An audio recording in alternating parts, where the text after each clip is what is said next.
अय हुसैन, अय हुसैन, अय हुसैन, जीते रहो शबीर पे मरने वालों, मरने वालों। हमें हुसैन मनाने वाले आबाद रहे। हुसैन, हुसैन मनाने वाले आबाद रहे। औज़ुबिल्लाहि मिनश्शैतानिर्रजीम, बिस्मिल्लाहिर्रहमानिर्रहीम। अस्सलाम वाला अल हुसैन वाला अली इब्न हुसैन वाला औलाद हुसैन वाला साहब हुसैन। अयाम अज़हर की खुसूसी ट्रांसमिशन में इस्लाम 24/7 की पूरी टीम की तरफ से और सैयद मीसम रज़ा की तरफ से अस्सलाम वालेकुम। नाज़रीन कराम, आज 4 मुहर्रमुल हराम इताअत इमाम के उन्वान से आज हम तज़किरा करेंगे जनाब हुर अलैहिस्सलाम का। आपकी हयात ज़िंदगी कैसी गुजरी, लश्कर यज़ीद में आपका क्या मकाम था, इमाम हुसैन के लश्कर में आप कैसे शामिल हुए, और इसके लिए हमने दावत दी है अपने बहुत मोहतरम गेस्ट आगा सैयद ज़ैगम अली रिज़वी साहब को। तो आइए आज के प्रोग्राम का आगाज़ करते हैं। आया दर हुसैन पे किस्मत बदल गई, हुर थोड़ी देर बाद अलैहिस्सलाम था। अस्सलाम वालेकुम आगा साहब, खैरियत से? वालेकुम अस्सलाम। आगा, आज का हमारा उन्वान जनाब हुर अलैहिस्सलाम और हमारा जो उन्वान है इताअत इमाम, उसके हवाले से हम तज़किरा करेंगे जनाब हुर अलैहिस्सलाम का। हमें ये बताइए कि जनाब हुर अलैहिस्सलाम का किस कबीले से ताल्लुक़ था? औज़ुबिल्लाहि मिनश्शैतानिर्रजीम, बिस्मिल्लाहिर्रहमानिर्रहीम। अल्हम्दुलिल्लाहि वस्सलातु वस्सलामुन अला अहलिहा, अल्हम्दुलिल्लाहिल्लज़ी जअलना मिनल मुतमस्सिकीन बिल कुरानिल करीम व बिविलायति अमीरिल मोमिनीन व अइम्मतिल मासूमीन अलैहिमुस्सलाम, अम्मा बाद। बहुत शुक्रिया आपका कि आपने आज के इस एपिसोड में एक मरतबा फिर मुझे खिदमत का मौका दिया और सवाब में शामिल किया। जो सवाल आपने किया कि हज़रत हुर का किस कबीले से ताल्लुक़ था, तो इसके 2 मुमकिन जवाबात हैं। एक तो ये कहिए कि हज़रत हुर का इस दुनिया के एतबार से, जो नस्ल के एतबार से किस कबीले से ताल्लुक़ था। सही। तो अगर उस एतबार से बात की जाए तो बनु तमीम, यानी कि आपका अगर पूरा नाम देखा जाए तो वह है हुर बिन यज़ीद बिन नाजिया तमीमी, यरबुई भी कहलाते हैं। तो तमीम से तमीमी कहलाते हैं। ठीक।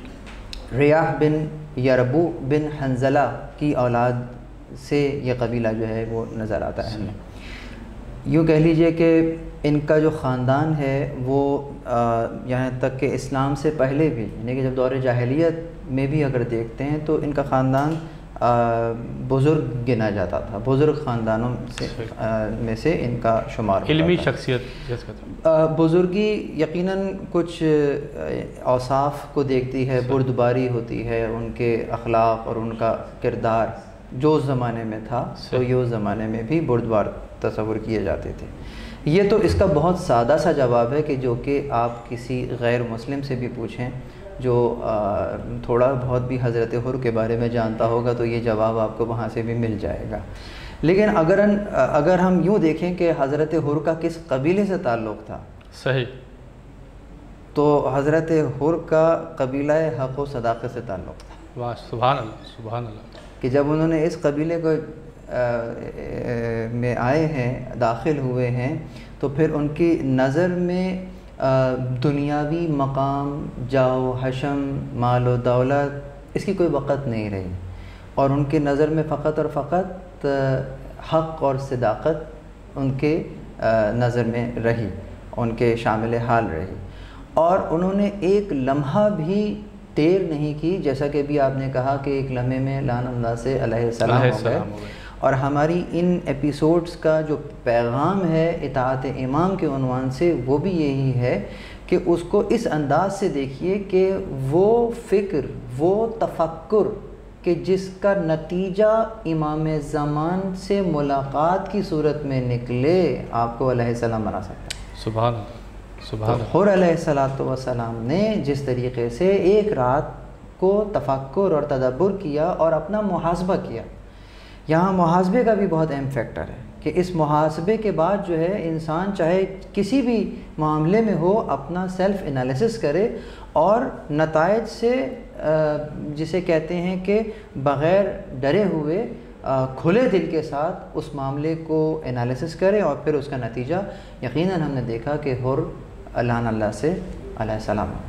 अगर जब हमें रिवायतों में मिलता है कि जब जनाब हुर ने इमाम का रास्ता रोका, तो क्या उनको पता था कि मैं किसका रास्ता रोक रहा हूँ, जो मेरे सामने हैं वो कौन है, या वो सिर्फ अपनी एक जॉब कर रहे थे? क्योंकि उस वक्त तक तो वो लश्कर यजीद में थे, उसके सिपह सलार थे, तो वो अपनी एक जॉब कर रहे थे कि मुझे हुक्म मिला है कि रास्ता रोक लो, एक काफ़िला आ रहा है।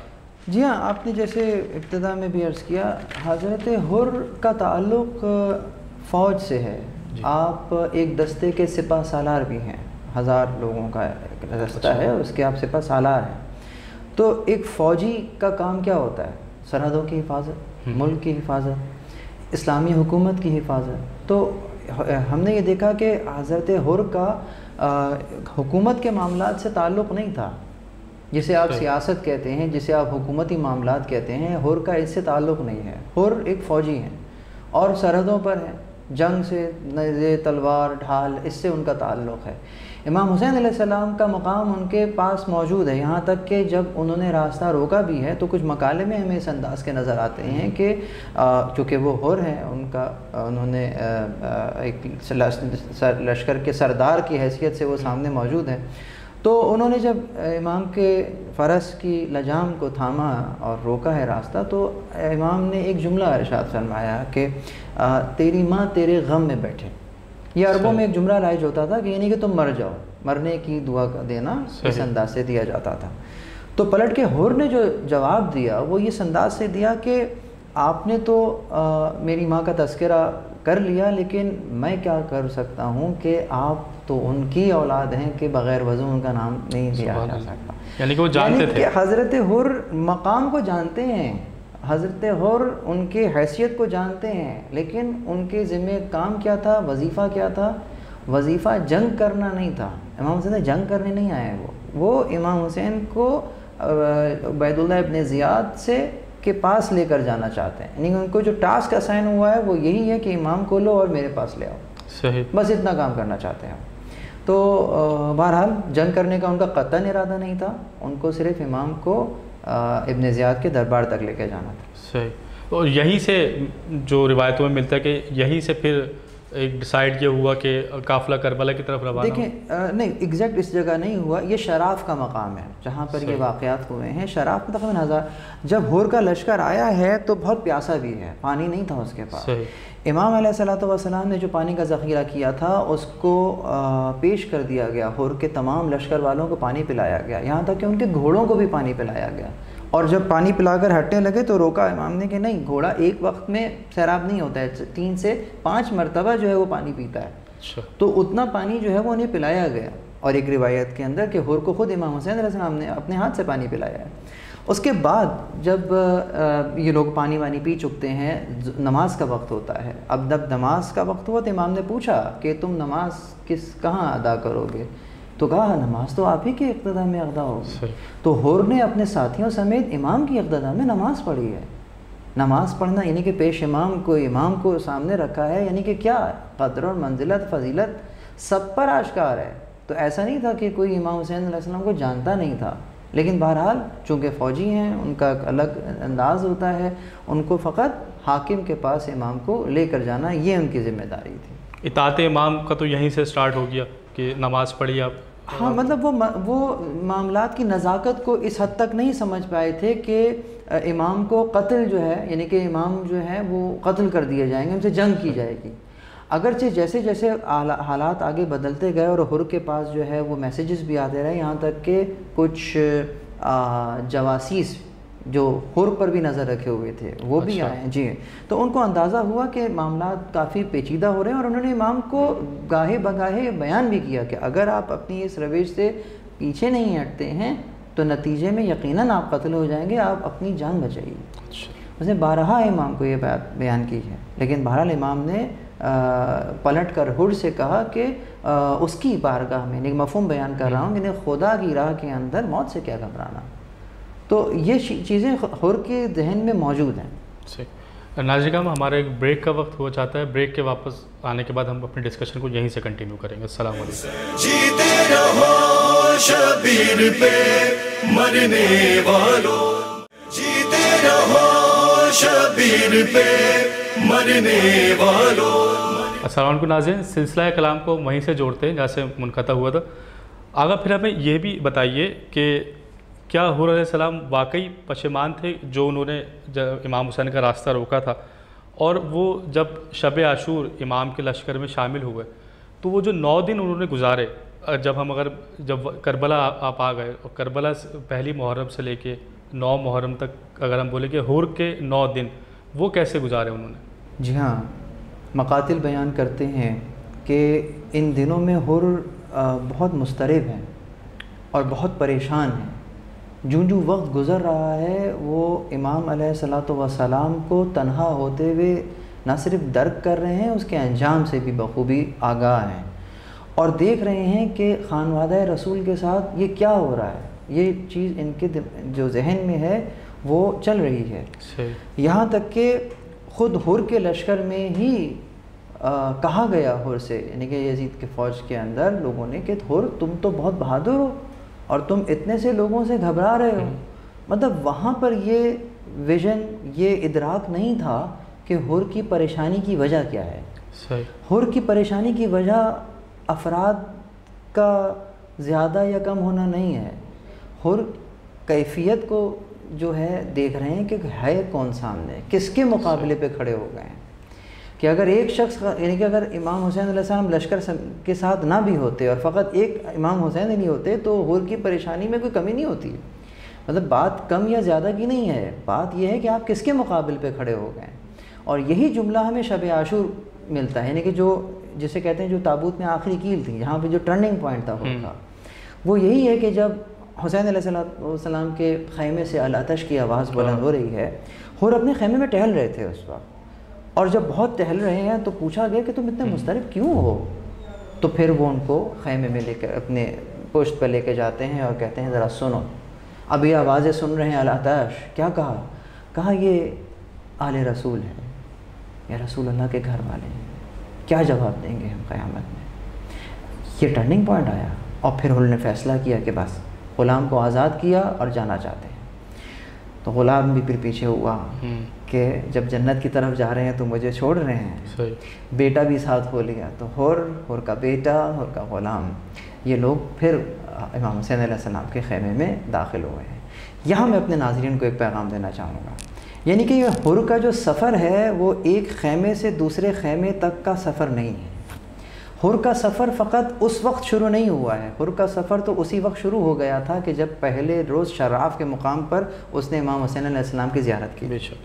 उसी दिन से हुर ने सोचना शुरू कर दिया, इमाम की तरफ सबकत करना शुरू कर दिया था, जिसका नतीजा करबला में शब आशूर हमें देखने को मिल रहा है। फिर देखना यह है कि हुर अलैहिस्सलाम की क्या शय बदल गई।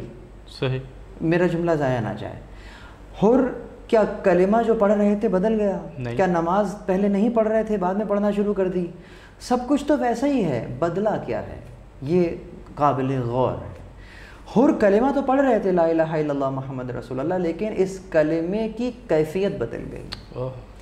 यानी कलिमा जब आलमे बेदारी में एहसास ज़िम्मेदारी के साथ पढ़ना शुरू कर दिया तो फिर हुर अलैहिस्सलाम हो गए। सुभान अल्लाह, सुभान अल्लाह। जब हुज्जत ज़मान की मारिफत के साथ कलिमा पढ़ना शुरू कर दिया तो अब वो अलैहिस्सलाम हो गए। यानी कि हुर का क्या शय बदली?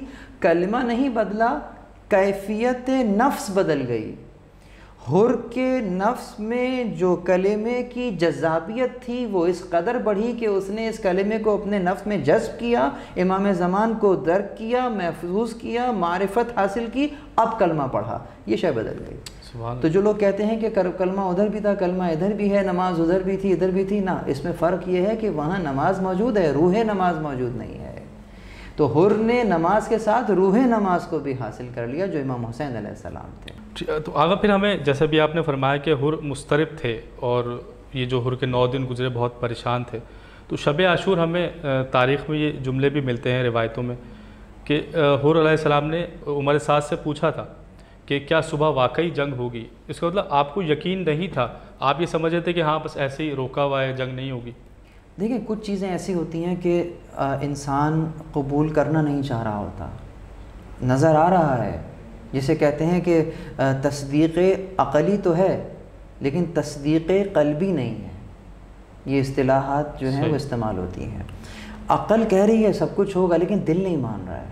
तो हुर की ये बेताबी कि ऐसा कैसे हो सकता है कि ज़हरा का लाडला जो है वो इस अंदाज से कत्ल कर दिया जाए, ये बात हुर को हज़म नहीं हो रही है। इसलिए बार बार जो है वो इस कोशिश में है कि किसी तरीके से जंग रुक जाए, किसी तरीके से कत्लेआम जो है ये रुक जाए।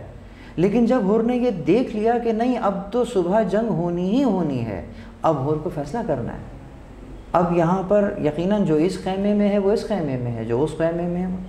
तो हुर ने वहाँ फ़ैसला लिया कि नहीं, चाहे वजारत चली जाए, चाहे सिपह सालारी चली जाए, चाहे दुनिया में वक्ती तौर पर अपने लश्कर में तो ज़िल्लत उठाया ना कि अपने उस ओहदे को छोड़कर जाना, लेकिन उसने इस दुनिया की दी हुई इज़्ज़त के बदले में उसने आखिरत में और खुदा की तरफ से दी गई इज़्ज़त को उसने जो है वो मुक़द्दम किया। इसीलिए इमाम ज़मान की तरफ सबक़त की। एक मसला ये है कि जब कभी भी हम लफ्ज़ इमाम ज़मान कहते हैं तो यकीनन हमारे सामीन के जहन में भी 1441 हिजरी और आज हमारे इमाम ज़मान आ जाते हैं। इमाम ज़मान यानी ज़माने के इमाम, जो ज़माने पे हुज्जत हैं। 61 हिजरी में हुज्जत ज़मान कौन है? इमाम हुसैन अलैहिस्सलाम।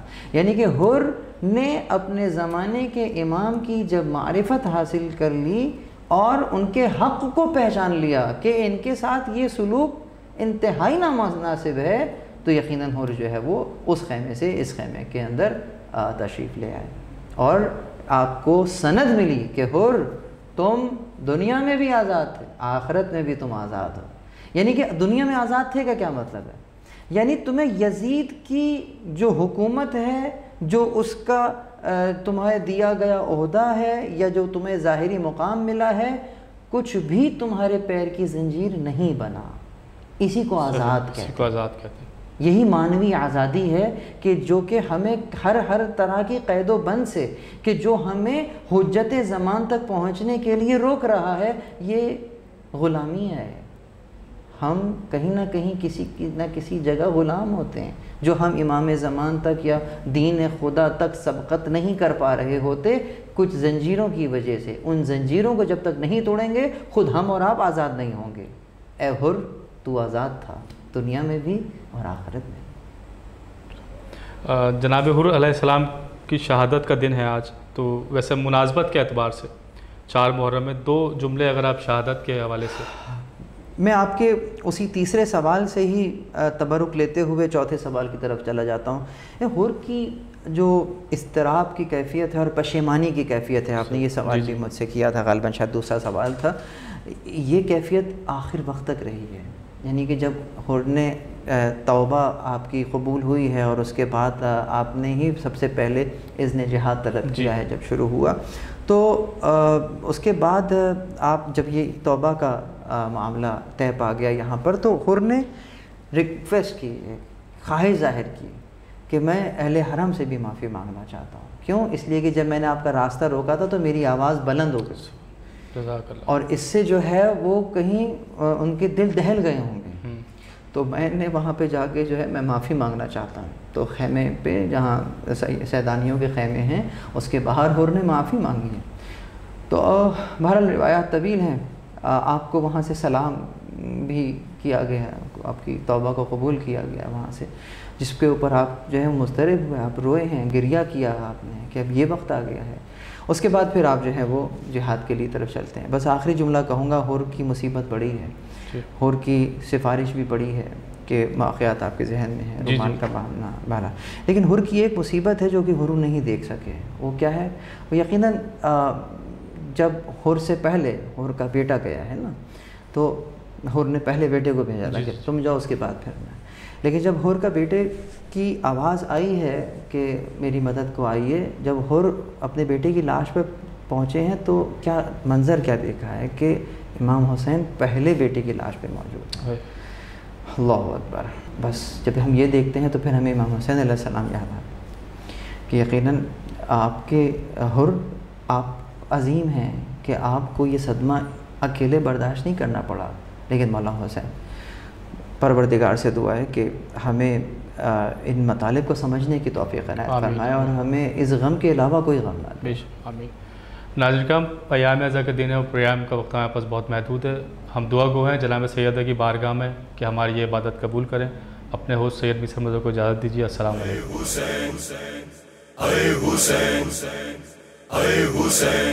जीते रहो शबीर पे मरने वालों, हमें हुसैन मनाने वाले आबाद रहे। हुसैन